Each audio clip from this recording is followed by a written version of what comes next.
For your nonprofit, broadcast email can be your single most economical and effective communication channel with all of your audiences.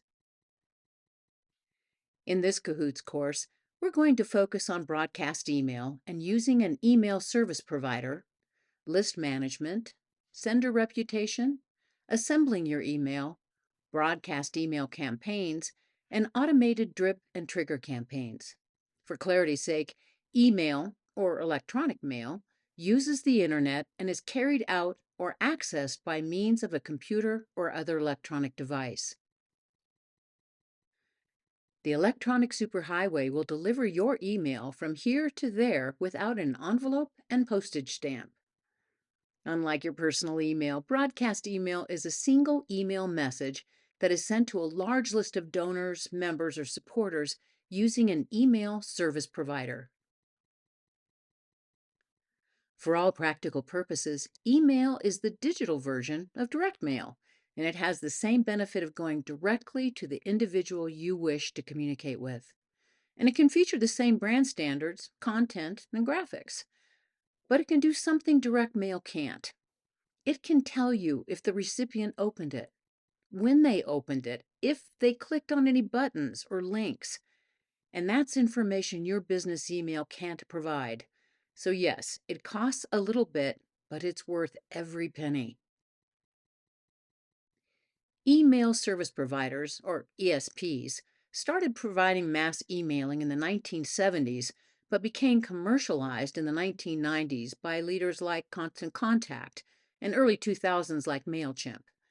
Today, there are numerous ESPs that provide some consistent and worthwhile benefits over general business or individual email. It's extremely cost-effective because the cost is much lower than other channels, so the return on investment is noteworthy. It generally costs far less than a direct mailer. It builds your brand because it provides design and templates that create brand awareness, which is limited if you're sending through your individual or corporate email systems with little or any visual design tools.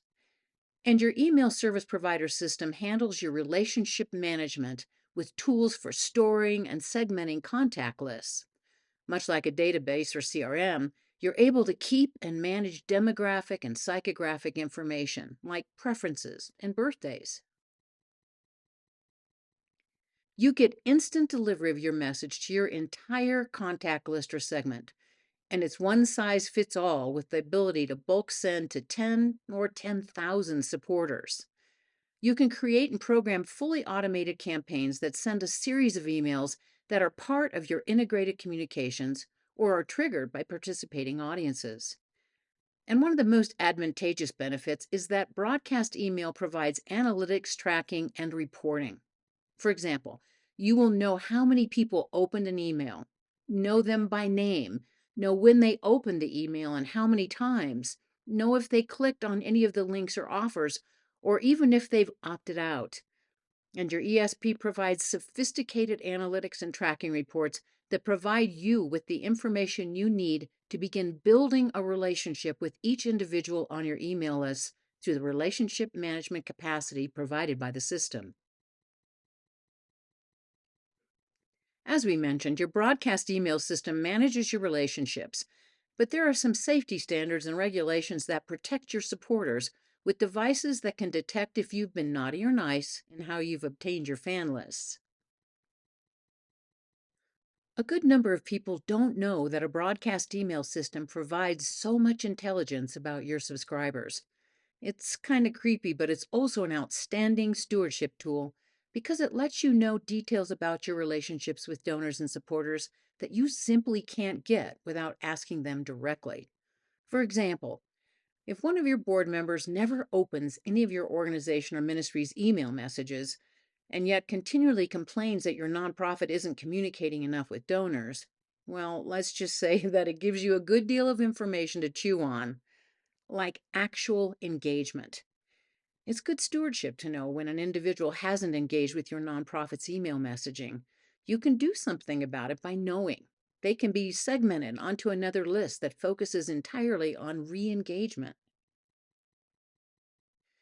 You need to acquire your email subscribers using your sign up forms and website opt in tools. The key here is you need to have an auditable trail of how you obtained the subscriber, and we recommend you use reCAPTCHA to avoid bots. You need to know that it is illegal to just add names to your broadcast email list from someone else's list, or to purchase email lists or harvest emails through research. And your list management needs to include respecting unsubscribers and note hard bounces. The good news is your ESP will manage a good deal of this process. Your service will allow you to provide your subscribers with a preference center that lets them dictate what they receive from you. And don't forget to continually remind subscribers to add you to safe senders lists or their address book. And here's why.